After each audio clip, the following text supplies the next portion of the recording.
कौंधता देखकर फिर तौबा करोगे, या जमीन के कलेजे को फटता देखकर फिर तौबा करोगे, या समंदर की बिखरी मौजों को चढ़ता देखकर फिर तौबा करोगे, या हवाओं के झक्कड़ बगोलों को देखकर फिर तौबा करोगे?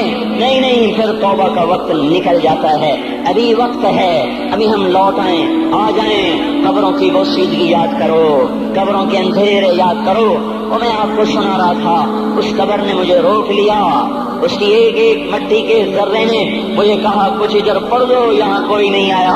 हाँ हाँ, कोई नहीं आया करता, कोई नहीं आया करता। यहाँ अली फातिमा जुदा हो गए, बाकी कौन हमेशा रह सकता है? और जब जुदाइयाँ होती हैं फिर क्या होता है? कअल्लम तकुन बैनी व बैनक खुल्लतुन वला हुस्न मुद्दिन मर्रतन फित तबादुली। फिर ऐसा होता है जब जुदाइयाँ हो जाती हैं, फिर यूँ होता है कि जैसे कभी कोई आया ही ना था, कोई मिल बैठा ही ना था, कोई माँ न थी, कोई बाप न था, कोई भाई न था, कोई संगी न था, कोई साथी न था। इस तरह इंसान भुला देता है, अपने झमेलों में गुम होकर, हंसी मजाक में गुम होकर। मैं उस कब्र में खड़ा पढ़ता जा रहा हूँ, पढ़ता जा रहा हूँ, पढ़ता जा रहा हूँ। उसका कतबा टेढ़ा हो चुका है जमाने की गर्दिश ने और माजी के बेरहम गर्दिश ने उसके सारे कतबे को काला कर दिया था।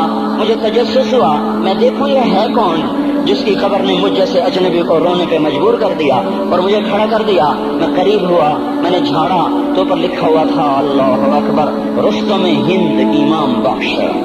रुस्तम हिंद, जिसके लिए महाराज कालीन बिछाते, जिसको हाथियों पे सवार करवा के लाया जाता था, जिसके आगे पीछे ढोल बजते थे। और जैसे आजकल ये क्रिकेट के खिलाड़ियों के आगे पीछे खलकत होती है, ये वो दौर था जब पहलवानों के आगे पीछे खलकत होती थी।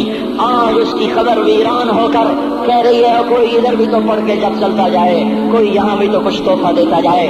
मेरे मोहतरम भाइयों, जब मौत आएगी तो कोई औलाद याद न करेगी, कोई माँ बाप याद न करेंगे।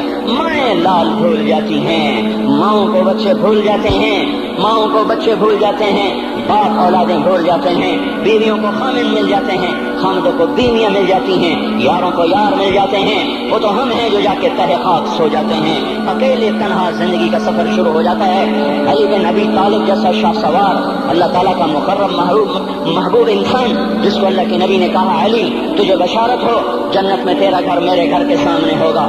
इतनी बड़ी बशारत, अली तुझे मुबारक हो, जन्नत में तेरा घर मेरे घर के सामने होगा। इतनी बड़ी बशारत का लेने वाला, रोजाना की रात की फरियाद, मुझे तो पता नहीं कि मेरा ये बयान कबूल है कि मरदूद है।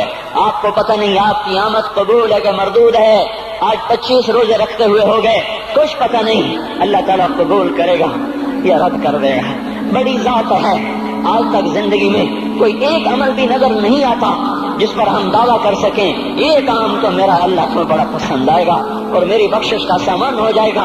हम फकीर लोग हैं मेरे भाइयों, हमारी मईशत इतनी खराब नहीं हुई जितना हमारा ईमान खराब हो गया है।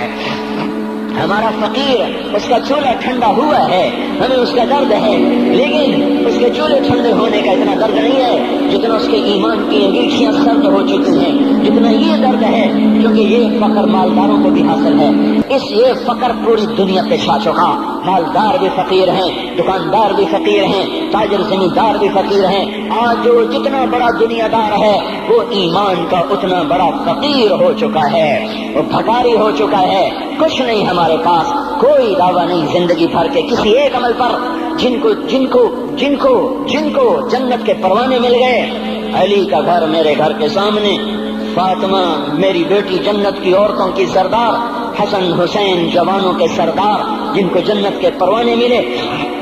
हजरत अली रात को उठ के रो रहे हैं, आहिन आह मिन किल्लत ज़ात व बुअद सफर व वहशत तरीक़, ए मेरे मौला मुझे माफ करना, मेरे पास अमल कोई नहीं है।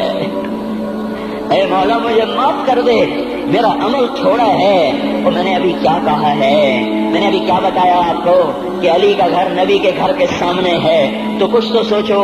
कभी थोड़े अमल वाला भी दो जहान के सरदार के घर के सामने घर बना सकता है? कभी थोड़े अमल वाला इतने मर्तबे पे जा सकता है? वो क्या कह रहे हैं, या अल्लाह मेरा अमल थोड़ा है तो मेरे पास क्या है जिसका मैं दावा करूं? या अल्लाह मेरा अमल थोड़ा है یا اللہ مجھے تنہا جانا ہے، یا اللہ راستہ بڑا خطرناک ہے، یا اللہ عمل کا توشہ تھوڑا ہے، اے میرے مولا مجھے معاف کر دے، مجھے معاف کر دے۔ یہ وہ ہیں جو معاف ہو چکے ہیں، جن کی بخشش ہو چکی ہے، اور مجھے تو پتہ نہیں ہے کس حال میں جانا ہوگا، پتہ نہیں ہم کا، پتہ نہیں ہمیں ہمارا کب اٹھیں گے۔ دن گھڑی گھنٹے منٹ سیکنڈ تک طے ہیں، صبح و شام کے گھڑی گھنٹے طے ہیں، قبر کی مٹی طے ہے، زمین طے ہے، کفن کے کپڑے طے ہیں، قبر میں اتارنے والوں کے بھی نام لکھے جا چکے ہیں، جن کیڑوں نے میرے آپ کے جسم کو کھانا ہے وہ بھی متعین کیے جا چکے ہیں، کب یہ ہڈیاں پگھل جائیں گی، کب باہر آ جائیں گی، کب یہ کان گر جائیں گے، کب یہ مسکراتا چہرہ تاریخ ہو جائے گا اور اس کے اندر سے خوفناک کھوپڑی باہر نکلے گی، کب دانت بھر جائیں گے اور کب جبڑے ٹوٹ جائیں گے، کب یہ ریڑھ کی ہڈی جس کے سہارے یہ کھڑا ہے اس کو کیڑے نوچ نوچ نوچ نوچ کے چورا چورا کر دیں گے، یہ پاؤں جو زمین پہ ایڑی مار کے چلتا ہے تکبر میں اتراتا ہے، اور پتہ نہیں مایو ہے یہ زمین پہ پڑا ہوا پاؤں پتہ نہیں ہے کہ اللہ کے ہاں کس قدر غضب کے فیصلے کرواتا ہے۔ ہاں ایک دن آئے گا یہ ایڑیوں کو کیڑا کھائے گا، کہے گا اب ایڑی مار کے دکھا، اب ایڑی مار کے دکھا، سارا وجود مٹی ہو جائے گا، قبر کی گرمی پگھلا دے گی، پھر زمین کو غصہ آئے گا، وہ کہے گی میں نے کروٹ بدلنی ہے، پھر وہ کروٹ بدلے گی، پھر وہ اندر کی مٹی باہر پھینک دے گی، باہر کی اندر لے جائے گی، پھر یہ مولانا صاحب، یہ حضرت صاحب، یہ ڈاکٹر صاحب، یہ جنرل صاحب، یہ بیگم صاحب، یہ امیرن صاحبہ، یہ غریبن صاحبہ، یہ امیر و امیرن، یہ غریب و غریبن، یہ نواب و بیگم، یہ شاہ و شہزادی، یہ ملک و ملکہ، یہ ادنا و اعلیٰ، یہ مہتر و کہتر، یہ اول و آخر، یہ حسین و صورت، یہ مالدار فقیر، یہ بوڑھا یہ جوان، یہ بچہ یہ معصوم، آج آؤ، آج ان کا چورا چورا زمین کے اوپر آیا، ہوا کا جھونکا آیا اور اس نے یوں بکھیر دیا اور ہواؤں پر ہوائیں چلی، بگولوں پہ بگولے چلے، میرے ذرات بکھرنا شروع ہوئے، ایک ایک ذرہ جدا ہوا، پتہ نہیں کہاں کہاں کہاں جا کے یہ جسم کی خاک گرے گی۔